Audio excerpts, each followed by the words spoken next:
Hi again everyone, welcome back again di Altcoins Update and Altcoins Update today. Ini saya akan ngambil dari beberapa request di previous video update ya untuk yang BNB. Saya sudah sempat inform teman-teman buat yang first comment itu sebenarnya kalian bebas ya mau request koin apapun. Tapi saya ngelihat di sini Ramdan Zainus Solihin ya, dia bilang first again tapi dia nggak request apa-apa teman-teman. So kalau kita ngelihat dari ini udah saya atur jadi news first ya. Jadi ini fair harusnya, yang paling bawah itu yang berarti komentar duluan. Dan di sini saya dapetin dari Yosua Adityo 6.000 ya, requestnya Bitcoin Cash, kemudian ada Phantom dan SNX. So I'm gonna take a look on these three coins. But before kita ngomongin soal itu, kita ngomongin bigger picture-nya dulu guys untuk total 3 pada pergerakan sepekan ini seperti apa. Sebenarnya kalau kita ngelihat menjelang closing weekly, ini kan masih ada 2 harian ya. Tapi kita ngelihat tekanan jualnya atau posisi sell off itu lebih mendominasi. Tapi sebenarnya kalau kita ngelihat the overall movement, saya percaya bahwa total 3 itu sebenarnya konsolidasi aja. Kita ngelihat back and forth ya, artinya mondar-mandir bolak-balik. Jadi sudut pandang saya ngelihat ini overallnya adalah naik impulse, pullback ya, dan aggressive pullback and then slowing down di sini. Ya, timbul pertanyaan dong, kenapa dia slowing down di sana ya? Mungkin memang di sini adalah area akumulasi yang ideal dilakukan oleh para whales terhadap specifically beberapa token yang mungkin dalam tanda kutip masih on trend. Kayak misalkan contoh beberapa koin-koin yang di sektor AI kita ngelihat mengalami penguatan yang lumayan signifikan loh. Walaupun waktu lalu nggak terlalu ya strong banget, tapi in the end kalau kita ngelihat ya koin-koin nih kayak Worldcoin dia masih konsolidasi ya di atas previous resistance. Ini artinya masih oke. Kemudian untuk Fed juga kalau kalian lihat ya dari bigger pictures-nya, apakah ini pullback? Yes, of course it's pullback. But kalau kalian lihat compare dengan pergerakan yang dalam tanda kutip terkena dampak pullback luar biasa signifikan seperti Polkadot, Fed itu nggak ada apa-apanya guys. Dia still holding di atas, tapi memang belum ready untuk bullish. Mungkin konsolidasi masih berlanjut. Dan mungkin ada beberapa yang koinnya seperti Ondo ya. For example, kalau kita ngelihat Ondo, dia juga sama. Di atas lanjut konsolidasi. Nah ini yang sebenarnya kalau kita ngelihat dari perspektif total 3, kenapa dia nggak terlalu tertekan. Ada beberapa altcoins yang secara market cap itu mampu bertahan dari tekanan jualnya Bitcoin. Ketika Bitcoin tertekan lebih jauh. Nah itu sebenarnya bisa menjadi kunci nih teman-teman, dalam artian kalau nanti Bitcoin ready untuk rally lagi, koin-koin itu yang akan jadi pertimbangan teman-teman, menjadi pertimbangan untuk rally lebih awal. Jadi short termnya dia lebih cepat untuk recovery-nya dan profitnya mungkin bisa lebih signifikan. At least itu ya sedikit pandangan saya teman-teman sekalian. Tapi ya itu kembali lagi nanti tergantung bagaimana trend dan market condition-nya shifting. Kita bakal ngelihat ada perubahan-perubahan yang terjadi dan saya akan tetap keep update buat teman-teman semua. Dan berikutnya total 3 ya. Berikutnya kita cek dari USDT Dominance. USDT Dominance sendiri sebenarnya kita ngelihat masih pelan-pelan berusaha untuk naik, dan ini kalau kita ngelihat overallnya kenaikan ini kan sebetulnya semakin terbatas ya. Bisa dikatakan membentuk rising wedge pattern juga. If this is really rising wedge pattern guys, in the end kita akan melihat adanya rejection, dan rejection itu bisa ngasih kita profit di altcoins, dalam artian bisa ngasih money flow ya di altcoins, dan altcoinsnya bisa perform lebih signifikan, lebih bagus lagi. Dan ini sebenarnya beberapa hal yang kita perlu perhatikan sih. Kalau kalian menuntut untuk altcoins bisa ngasih kalian pergerakan yang lebih signifikan dan cenderung nanjak. Nah, timbul pertanyaan, apakah sebenarnya saat ini memang market akan slowing down, apakah market akan turun lebih jauh lagi ya, dan apakah altcoins akan tertekan juga mengikuti tekanan jual yang terjadi pada Bitcoin? Ya sebenarnya nggak terlalu sih teman-teman sekalian. Nggak terlalunya itu dalam tanda kutip. Kalau misalkan BTC Dominance berhasil breakdown dari trendline tersebut, ini major perspektif. Dan sebenarnya kalau buat saya sendiri ya, planning saya simple. Terus konsolidasi aja teman-teman di atas ini, itu pun udah bagus. Dalam artian memang market preparing for something big ya. They prepare for something explosive dalam tanda kutip movementnya. Sehingga kalau misalnya kita ngelihat altcoins yang konsolidasi masih oke, kemudian kalian ngerasa ini altcoins nih harusnya bullish banget nih in the long term perspective, fundamentalnya gue suka dan gue yakin coin ini bakal perform gitu. Sebenarnya masih menjadi kesempatan untuk kalian akumulasi. Dan kalau misalkan gue mesti tunggu gajian lagi, Now that's a good opportunity untuk kalian yang menunggu dengan sabar, dalam tanda kutip ngasih kalian opportunity untuk masuk sebelum harganya nanti make a move. Ya, kapan make a move-nya itu yang kita nggak bisa predict 100% teman-teman. I mean everyone bisa ngomong kayak maybe bulan Juni, maybe bulan Juli, Agustus ya. Banyak pastinya orang bebas beropini, tapi untuk to be exact-nya kapannya benar-benar tepatnya itu belum tentu semua orang bisa tebak dengan pasti teman-teman. Dan ini ya kalau ada orang bilang tebak-tebakan ya that is correct ya. Jadi kita cuma memanfaatkan data aja dan kita tahu positioning serta risk management yang proper itu menjadi kunci untuk bertahan di market sampai nanti market ngasih kalian reward-nya. Ingat guys, without risk there is no reward. Ya, jadi sebaliknya juga kalau ada reward udah pasti ada resiko. Ya, kalau misalnya teman-teman nggak siap resikonya, ya jangan ke financial market dong. Lebih baik bekerja aja gitu kayak kita kasih pengorbanan berupa tenaga dan waktu tapi dapat gaji gitu.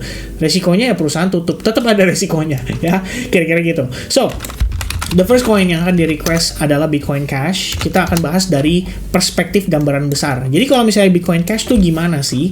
Terakhir kita tahu ya, Bitcoin Cash itu mendapatkan sentimen yang sangat positif setelah dia diperdagangkan oleh salah satu exchange. Dan exchange ini bisa dibilang menawarkan ya perdagangan ini pada para institusi. Jadi Bitcoin Cash waktu lalu tuh dapat movement yang sangat impulsif dan sangat signifikan. Saat ini Bitcoin Cash itu mengalami rejection, mendekati range area resistance supportnya di kisaran harga. Mungkin kalau kita ngeliat ini sebenarnya udah sih teman-teman sekalian ya, ada satu fake out aja di situ. Jadi jatuhnya mungkin 720 merupakan area strong support resistance kamu, karena kalau kamu lihat di sini ini ada pucuk ya, sempat fake out, abis itu dia baru mengalami reversal. Nah jatuhnya adalah ya SNR-nya ada di sini 1, 2 fake out and then reverse and then retest and then going lower and lower and lower. Nah untuk saat ini Bitcoin Cash sendiri kalau ngelihat dari perspektif weekly tampaknya masih mengkonfirmasi bagian dari koreksinya gitu ya. Yang penting adalah kamu perlu perhatikan ini impulsive up, ini impulsive up, ini impulsive up. Nah kalau kita ngelihat only from the previous swing itu berarti di sini guys ini adalah yang internalnya ya. Kamu bisa gunakan PD array dan kita dapati bahwa sebenarnya Bitcoin Cash itu ada di range area discount yang menarik. Ya, dengan kunci tidak boleh melewati low point ini yang bisa menjadi invalidasinya dia. Jadi ini adalah level of invalidation ya, kalau kita bilangnya teman-teman sekalian. Coba saya setting dulu, tulis sesuatu lah ya, biar teman-teman bisa mengerti ya bahwa ini adalah invalidation level. Ya, tidak boleh di break kalau kamu pengen ngelihat dia tetap bergerak naik impulsif. Tapi seandainya katakanlah dia harus break ke bawahnya, nggak jadi masalah juga karena memang di sini terdapat fair value gap. Dan di sini harusnya tersedia banyak order karena di sini confluence juga dengan previous support resistance. For example, let me draw it maybe here ya teman-teman sekalian ya. I'm gonna use this level. Nah ini jatuhnya adalah fair value gap beserta dengan SNR sebelumnya. Jadi ini ada confluence yang bisa membuat si Bitcoin Cash somehow nanti kalau dia retest terhadap level itu akan menjadi sangat menarik sekali untuk dilihat apakah dia bisa bertahan dari tekanan jual atau mungkin kita bisa ngelihat dia start untuk create base dan mulai akumulasi. Nah itu lebih menarik lagi. Ya kalau dari perspektif weekly ini masih ongoing pullback, bagus, bisa di follow up dalam artian kalau kalian lihat ada opportunity di time frame kecil mungkin untuk melakukan sell short, kalian bisa manfaatkan. Kalau misalnya kalian pengen lebih ke konservatif, gue lebih prefer untuk follow the trend deh. Tapi untuk saat ini menunggu dulu dalam tanda kutip finish untuk dia punya pullbacknya. Maka sebenarnya kita bisa lihat dari perspektif time frame daily ya. Point of interestnya itu akan ada di kisaran $350 sampai $400. Dan sekarang ini sih dia turun cenderung terbatas, membentuk yang namanya falling wedge juga. Ya, jadi bisa diikutin nih kira-kira progresnya seperti apa gitu ya dari perspektif time frame kecilnya. Ya selama dia belum breakout dari trend line, teman-teman jangan terlalu cepat mengambil keputusan bahwa Bitcoin Cash ready to bull again gitu ya. Karena in the end market bisa jadi respect terhadap trend line itu untuk jangka waktu yang lebih lama lagi. Mungkin kita ngelihat bisa ada beberapa kali retest lagi sampai akhirnya dia menemukan titik low point-nya. Ya, itu teman-teman. Kemudian berikutnya requestnya itu adalah SNX atau Synthetix. Ini harusnya koin yang berhubungan dengan RWA juga. Namun kalau kita ngelihat progresnya ya, ini agak berbeda ya dibandingkan dengan Ondo yang somehow masih bertahan dari tekanan jual. Kalau SNX itu dia udah sempat create lower low lagi. Jadi SNR yang ada di sini itu berhasil di breakdown pada perspektif weekly, dan otomatis our next stop itu akan mengejar ke demand yang ada pada perspektif time frame weekly. Karena kalau kita ngelihat ini tuh sebenarnya one push to the top.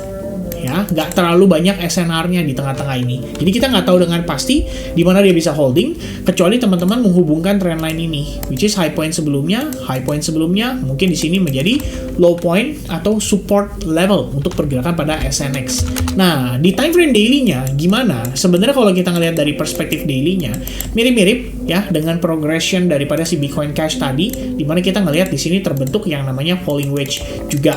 Biasanya proses ini udah diiringi dengan divergence, dan divergence ini bisa ngasih kita idea bahwa even if we have another one push to the downside ya, selama dia bertahan kayak gini, ini bakal memvalidasi untuk si katakanlah SNX ya menemukan titik range bottomnya dia. So for now, kalian bisa gunakan exponential moving average 21 juga sebagai salah satu alat bantu ya, selama dia tidak breakout dari EMA 21 dan dia tidak breakout dari falling wedge ini, artinya kalian antisipasi bahwa Bitcoin masih bisa create lower low. Sorry, bukan Bitcoin, tapi Synthetix ya teman-teman sekalian. Karena kemarin sebenarnya bagus nih, kita ngelihat ada bullish engulfing, but I think ya it doesn't hold ya, tidak bertahan cukup baik. Dan in the end, tekanan Bitcoin, tekanan jual dari Bitcoin serta US stock market tetap bisa berpengaruh pada altcoins juga.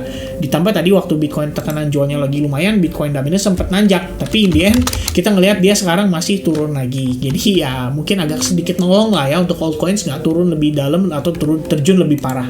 Dan berikutnya teman-teman, for the finishing ya, sorry harusnya Phantom dulu ya, ternyata SNX dulu, tapi it's okay lah ya. Nah untuk Phantom atau finishingnya kita akan bahas seputar Phantom. Phantom menurut saya menarik guys, kenapa?